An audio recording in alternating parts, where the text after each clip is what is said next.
JJ the CPA here in Central Park. You know, one of the things that I was talking with somebody last night about was getting their new business started. So I was in a cigar lounge, Casa de Monte Cristo, here in New York City, and I was talking with a gentleman that goes by the name of Bentley, and he was just talking about sports and how much he follows it, and he just had a cool swagger about him. And I said, you know, you should be a sports agent.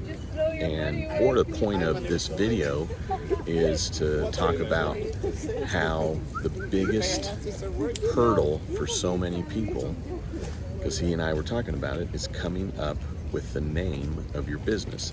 And so I talk about this in my book, which you should pick up. JJ the CPA here is the name of it. Catch it on Amazon. But pick a name. And I even told him that. Just come up with the best name that you can now. Get it done before you go to sleep. And then either get with your attorney, or not advocating online Zoom.com, but I am from the standpoint of getting your business started. Attorneys are wonderful. When you put together an operating agreement, you should have an attorney, but you don't need an operating agreement to start your business. You know what you need? A name. Then you go to the Secretary of State. Guess what you do? You formalize it. Now, I know attorneys won't agree that you should do this on your own, but all you're doing at the Secretary of State is reserving your name.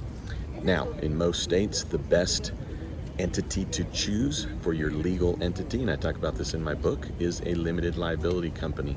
This is for a new small business. If you're getting ready to be a venture capitalist and raise a ton of money, obviously you'd want to get with an attorney first before you really do anything. But I'm not talking to that. I'm talking to the small business owner that's trying to turn their side hustle into a full-time, full-fledged business. And guess what happened? You went to Secretary of State, you reserved your name, and now you have a business. That's the birth certificate. The next thing you do is you go to irs.gov. You probably should get with your CPA, but I'm going to tell you this right now.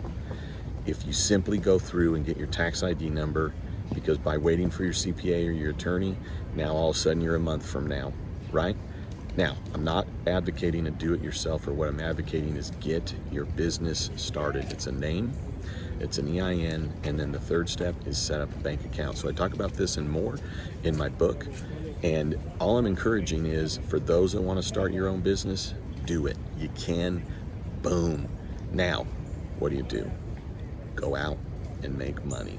All right, hey, I'd love it if you subscribe to my YouTube channel. I'd love it if you buy my book, and then don't you ever forget, you've never met a CPA quite like me. Well, here's the bottom line.